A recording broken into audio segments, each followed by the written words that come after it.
Hello, I am back with my latest instalment of our Renters' Rights Bill series. Please make sure that you click on the subscribe button to ensure you are getting all of the updates and you keep yourself informed.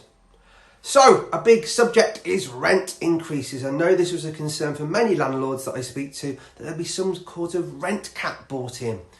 Good news for you is that that's not the case. The government does not support the introduction of rent controls.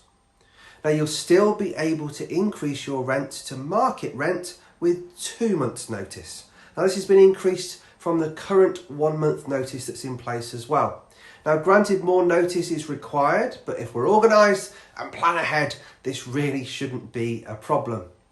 Now, the only way that you'll be able to increase your rent is using something called a Section 13 notice, which is it's a simple form. You can only increase the rent once in a 12-month period with a current tenant as well. Now, rent increasing clauses in contracts will no longer be allowed. So do take note of this one. So if you've got a term in your current tenancy agreement about rent increases, it will no longer stand. Now, tenants do have the ability to dispute rent increases by applying to the first tier type tribunal. Now, this is something that they're also able to do now. The tribunal decides whether rent increases are fair and in line with the current market rents. Now, the current tribunal system has the ability to increase as well as decrease the disputed rental amount. Now, this will change under the bill, so the tribunal can no longer increase the rent to a rate above what the landlord's initial proposal was. Now, they will also remove the ability to backdate the increase following the tribunal.